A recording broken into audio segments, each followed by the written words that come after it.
بسم اللہ الرحمن الرحیم۔ اللطیف جل جلالہ نہایت باریک بین، بہت لطف فرمانے والا۔ اللطیف جل جلالہ وہ ہے جو اپنے بندوں کے ساتھ ایسی مہربانیاں کرتا ہے جس کو وہ بندے خود بھی نہیں جانتے، اور ان کی مصلحت کے کاموں کے لیے ایسے ایسے اسباب، ایسی جگہوں سے مہیا فرماتا ہے کہ جس کا بندہ گمان بھی نہیں کر سکتا۔ اللہ تعالیٰ کا ارشاد پاک ہے، اللہ لطیف بعبادہ یرزق من یشاء وہو القوی العزیز۔ مفہوم ہے، اللہ اپنے بندوں پر بہت مہربان ہے، وہ جس کو چاہتا ہے رزق دیتا ہے، اور وہی ہے جو قوت کا بھی مالک ہے اور اقتدار کا بھی مالک ہے۔ حضرت ابن عباس رضی اللہ تعالیٰ عنہما نے اللطیف کا ترجمہ حفی معنی ہے مہربانی میں کمال کرنے والا، اور حضرت اکرمہ رضی اللہ تعالیٰ عنہ نے بارن معنی ہے محسن سے کیا گیا ہے۔ حضرت مقاتل رحمۃ اللہ نے فرمایا، اللہ تعالیٰ اپنے بندوں پر بہت مہربان ہے، یہاں تک کہ کافر و فاجر بھی اس دنیا میں اس کی نعمتیں ان پر بھی برستی ہیں۔ حق تعالیٰ کی عنایات اور لطف و کرم اپنے بندوں پر بے شمار انواع و اقسام کے ہیں۔ اللطیف جل جلالہ وہ ہے جو تمہاری ضروریات نرمی سے پوری فرماتا ہے۔ اللطیف جل جلالہ کے معنی باریک بین کے ہیں، یعنی وہ ذات جس سے کوئی چیز مخفی نہیں ہے، اگرچہ وہ چیز بہت چھوٹی، باریک اور حقیر ہو، یعنی وہ ہر طرح کی باریکیوں کو جاننے والا ہے، بندوں کے باریک امور سے خوب باخبر ہے، بندوں کی مصلحتوں اور منافعوں سے خوب واقف ہے، بڑی نازک حکمتوں اور تدبیروں والا ہے۔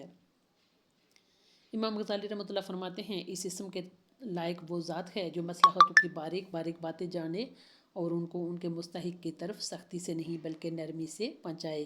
جب فعل میں نرمی اور علم میں باریک بینی جمع ہو جائے تو لطف کے پورے معنی ہو جاتے ہیں، اور اس کمال علم و عمل کا اللہ تعالیٰ کے سوا کسی اور ذات میں جمع ہونا ممکن نہیں ہے۔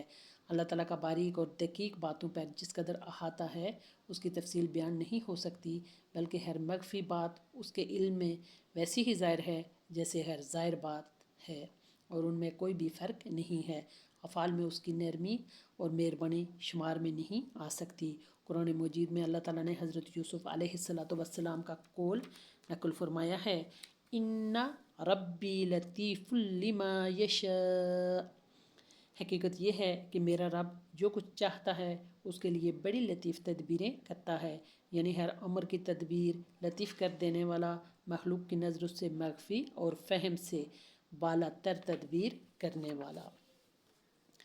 جب وہ ذات کسی کام کا ارادہ فرما لے، کسی کو کچھ عطا کرنے کا ارادہ فرما لے تو اس کے اسباب مہیا فرما دیتا ہے، اور وہ چیز آسانی سے اس شخص کے پاس پہنچ جاتی ہے، چاہے اس چیز کا حاصل ہونا کتنا ہی مشکل معلوم کیوں نہ ہو۔ یعنی جب اس اللطیف جل جلالہ نے ارادہ فرما لیا تو ساری مشکلات دور ہو جاتی ہیں۔ سورہ یوسف کے سارے واقعات اسی اسم اللطیف جل جلالہ کے تجلیات کے نمونوں سے لبریز ہیں۔ بھائیوں نے کنویں میں پھینک کر ہلاک کرنے کا ارادہ کیا، اللطیف جل جلالہ نے کنویں سے نکال کر عزیز مصر کے گھر میں پہنچا دیا۔ زلیخا نے جیل میں بیچ کر ذلیل کرنے کا ارادہ کیا، اللطیف جل جلالہ نے اپنی تدبیر لطیف سے جیل سے نکال کر وزارت کی کرسی پر بٹھا دیا۔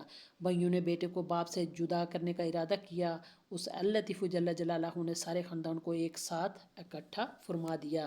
لہٰذا یقین رکھنا چاہیے کہ اللہ تعالیٰ جس کام کا ارادہ فرماتے ہیں اس کی ایسی لطیف مخفی تدبیریں اور سامان کر دیتے ہیں کہ اس کا کسی کو وہم و گمان بھی نہیں ہو سکتا۔